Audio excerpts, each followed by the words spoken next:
Hello everyone, कैसे हो आप सब। आई होप आप सभी लोग बढ़िया हो गए। तो बच्चों, इस क्लास में हम 2018 के पेपर को सॉल्व करने वाले हैं।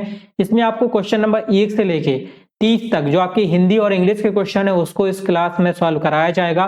देन इसके बाद जो नेक्स्ट क्लास होगी उसमें आपको 31 से लेके 80 तक जो आपके एनवायरमेंट यानी कि पर्यावरण, जीके यानी कि जीके में आपका सामाजिक विज्ञान भी इंक्लूड रहता है, और साइंस यानी कि विज्ञान, इन सारे टॉपिक के जो क्वेश्चन है वो कराए जाएंगे।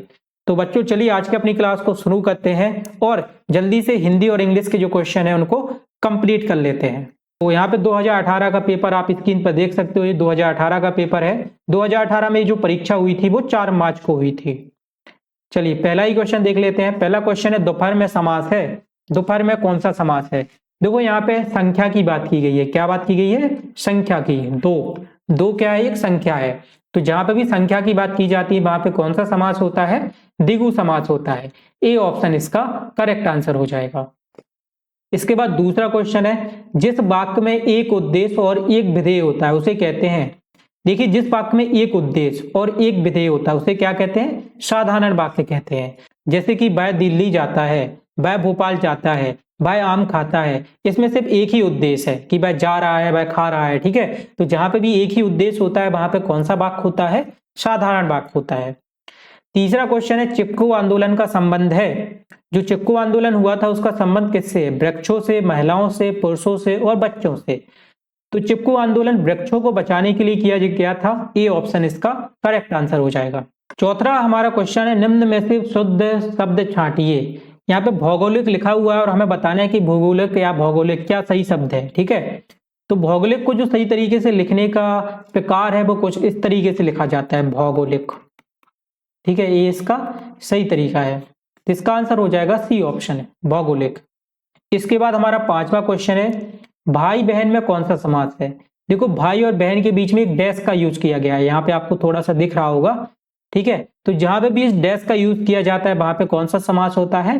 द्वंद्व समास होता है। ये ऑप्शन इसका करेक्ट आंसर हो जाएगा।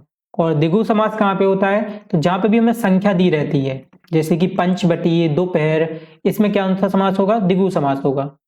इसके बाद हमारा छठवां क्वेश्चन है, प्रकृति के सुकुमार कवि कहा जाता है। बहुत ही इंपॉर्टेंट क्वेश्चन है, काफी बार पूछा गया है। प्रकृति का सुकुमार कवि कहा जाता है, किसे कहा जाता है? जयशंकर प्रसाद, सुमित्रा नंदन पंत, सूर्यकांत त्रिपाठी निराला और महादेवी वर्मा। तो इसका आंसर है सुमित्रा नंदन पंत। सुमित्रा नंदन पंत को प्रकृति का सुकुमार कवि है वो कहा जाता है। तो क्वेश्चन नंबर 6 का आंसर हो जाएगा बी ऑप्शन। इसके बाद 7 क्वेश्चन है, आगत शब्द नहीं है। आगत शब्द का मतलब होता है विदेशी, यानी कि जो बाहर से शब्द आए, जैसे कि टेबल, प्रिंसिपल, रेलगाड़ी और पाठशाला। इसमें विदेशी शब्द क्या नहीं है? तो जो पाठशाला है वो विदेशी शब्द नहीं है। क्वेश्चन नंबर 7 का आंसर हो जाएगा डी ऑप्शन। आगत शब्द क्या नहीं होगा? आगत शब्द पाठशाला नहीं होगा। इसके बाद हमारा 8वां क्वेश्चन है, हाथ पांव फूलना मुहावरे का अर्थ है। हाथ पांव फूलना मुहावरे का अर्थ क्या होता है? सूजन आ जाना, ताकत पर हो जाना, घबरा जाना और खुश होना। तो हाथ पांव फूलना मुहावरे का अर्थ होता है घबरा जाना। सी ऑप्शन इसका करेक्ट आंसर हो जाएगा। ठीक है, हाथ पांव फूलना का अर्थ क्या होगा? घबरा जाना होगा। इसके बाद है प्रश्न नंबर 9, चौपाई छंद को कहते हैं। चौपाई छंद है वो कौन सा छंद है? वर्णिक छंद है, मात्रिक छंद है, वर्णिक एवं मात्रिक छंद दोनों है और उपयुक्त सभी।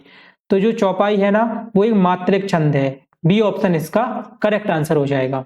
प्रश्न नंबर 10 है, विराम चिन्हों से संबंधित विकल्पों में से एक मेल नहीं खाता है। मेल न खाने वाले विकल्प का चयन कीजिए। पूर्ण विराम, अल्प विराम और अर्ध विराम। इसके बाद है तृतीय विभक्ति। देखो, ये सारे चिन्ह होते हैं पूर्ण विराम, अल्प विराम और अर्ध विराम, जबकि जो तृतीय विभक्ति है वो एक अलग चीज है। इसमें जो अलग होगा वो डी ऑप्शन, तृतीय विभक्ति अलग हो जाएगा। इसके बाद 11वां क्वेश्चन है, उसने अपनी माँ को पत्र लिखा में कोष्टक में लिखे शब्द के साथ कौन सा कारक है? देखो, यहाँ पे जो कोष्टक में लिखा है माँ को, इसमें जो कारक है, कारक क्या है? को है, वो कौन सा कारक है? करण कारक है, कर्ता कारक है, कर्म कारक है या फिर अपादन कारक है? तो जो को शब्द है ना वो एक कर्म कारक है। क्या है? कर्म कारक है। आपने पढ़ा होगा कर्ता ने कर्म को करण से संपादन के द्वारा, ये सारे आपने पढ़े होंगे। तो इसमें जो को आता है वो कर्म कारक होता है। इसके बाद 12वां है, ऐसा शास्त्र जिसमें भाषा का विश्लेषण होता है और उसके शुद्ध रूप तथा प्रयोग का निरूपण होता है कहलाता है। ऐसा शास्त्र जिसमें भाषा का विश्लेषण होता है और उसके शुद्ध रूप तथा प्रयोग का निरूपण होता है कहलाता है। भाषा शास्त्र कहलाता है, भाषा विवेचन कहलाता है, व्याकरण कहलाता है या फिर बाण्य विचार कहलाता है? तो इसका आंसर है सी ऑप्शन, व्याकरण। ठीक है, ऐसे शास्त्र को क्या बोलते हैं? व्याकरण बोलते हैं। तो 12 तक हमारे क्वेश्चन कंप्लीट हो गए हैं। अब अगला क्वेश्चन देखते हैं, जो कि है question number 13। And question number 13 में बोला गया है कि निर्मला पुस्तक के लेखक हैं। निर्मला पुस्तक के लेखक कौन है? प्रेमचंद, कालिदास, रविदास और सूरदास। तो निर्मला पुस्तक की रचना की है प्रेमचंद ने। 13 का आंसर हो जाएगा ए ऑप्शन। इसके बाद 14वां क्वेश्चन है, क्रोध रस का स्थायी भाव है। क्रोध का स्थायी भाव क्या है? अद्भुत है, रौद्र है, भयानक है या फिर वीर है? तो क्रोध रस का स्थायी भाव होता है रौद्र। बी ऑप्शन इसका करेक्ट आंसर हो जाएगा। रौद्र रस का स्थायी भाव क्या होता है? क्रोध होता है। ठीक है, तो बी इसका करेक्ट आंसर है। इसके बाद अगला क्वेश्चन है 15वां, पढ़ना शब्द है। पढ़ना शब्द क्या है? देखो, लिखना, पढ़ना, बोलना, सुनना, गाना, ये शब्द क्या होते हैं? क्रिया होते हैं। तो इसका आंसर हो जाएगा सी ऑप्शन, क्रिया। तो इस तरीके से हमारी हिंदी है वो कंप्लीट हो जाती है। अब चलिए इंग्लिश के क्वेश्चन को सॉल्व करते हैं। इंग्लिश में पहला ही क्वेश्चन है हमारा, plural of tooth is. Tooth यानी होते हैं दांत, इसका प्लूरल बताना है। तो टूथ का जो प्लूरल होता है ना, उसमें क्या किया जाता है? इन डबल ओ को डबल ई में कन्वर्ट किया दिया जाता है। तो टूथ का प्लूरल होता है टीथ, TEETH। ठीक है, तो इसका करेक्ट आंसर हो जाएगा बी ऑप्शन, टीथ। इसके बाद हमारा 17वां क्वेश्चन है, the train arrived hour late. यानी कि जो ट्रेन है वो लेट है। कितने? इसके आवर से पहले क्या आएगा? देखो, जो आवर है ना, वो स्टार्ट तो एच से हो रहा है, शुरू एच से हो रहा है, लेकिन ये पढ़ने में कैसा है? पढ़ने में स्वर के जैसा है। तो इसके आगे हमेशा एन का उपयोग किया जाता है। The train arrived an hour late, इसमें आएगा एन। इसके बाद 18वां क्वेश्चन है, noun form of know as. Know का नाउन फॉर्म क्या होगा? तो नो का जो नाउन फॉर्म होता है, ये जो नो लिखा हुआ है ना, इसका मतलब होता है जानना। तो नो का जो नाउन फॉर्म होता है वो नॉलेज होता है। डी ऑप्शन इसका करेक्ट आंसर हो जाएगा। इसके बाद 19वां क्वेश्चन है, number of vowels in English language are. यानी कि इंग्लिश वर्णमाला में कितने वोवल्स यानी कि स्वर होते हैं? तो 5 होते हैं, ए, ई, आई, ओ और यू, ये 5 होते हैं। ठीक है, तो इसका करेक्ट आंसर हो जाएगा डी ऑप्शन, 5। 20 क्वेश्चन है, Neha told a lie so he was punished, punishes और पनिशिंग। नेहा ने झूठ बोला था, ये इसका मतलब है नेहा टोल्ड अ लाई। इसका मतलब है कि नेहा ने क्या बोला था? झूठ बोला था। सो सी वाज पनिश्ड, यहाँ पे क्या आएगा? पनिश्ड आएगा। नेहा ने झूठ बोला था तो उसको सजा मिली, है ना? तो इसमें आएगा बी ऑप्शन, पनिश्ड। तो 20 का हो जाएगा बी ऑप्शन, पनिश्ड। इसके बाद अगला क्वेश्चन है 21, choose the odd one out. इनमें से एक अलग है वो छांटना है। मून, सन, रॉकेट और अर्थ। देखो यहाँ पे मून, सन और अर्थ ये सभी या तो ग्रह है या फिर तारे हैं या फिर उपग्रह हैं, लेकिन जो रॉकेट है वो एक अलग चीज है। रॉकेट को मनुष्य ने बनाया है, मून, सन और अर्थ इनको प्रकृति ने बनाया, ये अपने आप बने हुए हैं। तो इसका आंसर अलग है, इसमें से जो रॉकेट है वो अलग हो जाएगा। इसके बाद 22वां क्वेश्चन है, choose the correct option to fill in the blank. Gita is a holy book of Hindus. यानी कि जो गीता है वो एक हिंदुओं की पवित्र किताब है। तो इसके आगे क्या आएगा? दा आएगा, है ना? जो भगवत गीता है उसके आगे क्या आता है? दा आता है, एक महान पुस्तक है। ठीक है, तो 22 का हो जाएगा दा ऑप्शन। इसके बाद अगला क्वेश्चन है 23, एंड 23 क्वेश्चन में बोला गया है, the building was badly in the fire and had to build again. The building was badly, अब यहाँ पे बताना है क्या आएगा? इंजर्ड, इनबेडेड, डिस्प्रेस्ड और डैमेज। तो इसमें आएगा डैमेज्ड। जो बिल्डिंग है वो बैडली यानी बहुत बुरी तरीके से डैमेज हो गई है। तो इसका डी ऑप्शन है वो करेक्ट आंसर आएगा। ठीक है, 23 का क्या होगा? डी ऑप्शन होगा। इसके बाद 24 है, choose the correct option to fill in the blank in giving sentence. We should come school in appropriate dress. तो इसमें जो वर्ड यूज किया जाएगा वो दा आएगा। एप्रोप्रिएट का मतलब होता है जो कि स्कूल की ड्रेस हो, निश्चित ड्रेस हो, है ना?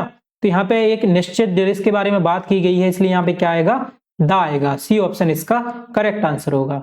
चलिए मूव करते हैं अपने अगले क्वेश्चन पे। अगला प्रश्न है 25, choose the correct word spelling. इनमें जो यूनिफॉर्म की करेक्ट स्पेलिंग है वो बतानी है। तो ए ऑप्शन में देखिए आप, यूनिफॉर्म की करेक्ट स्पेलिंग UNIFORM दी गई है, ये इसका करेक्ट आंसर हो जाएगा। अगला क्वेश्चन है 26, similar meaning of word envious is. देखो जो इनबियस लिखा हुआ है ना, इसका मतलब होता है ईर्ष्या, ईर्ष्या, जलन। ठीक है, और जो जेलस लिखा हुआ है डी, जेलस का मतलब भी क्या होता है? ईर्ष्या होता है, जलन होता है। तो इसका आंसर हो जाएगा डी ऑप्शन, जेलस। इसके बाद 27 क्वेश्चन है, is the silent letter in watch.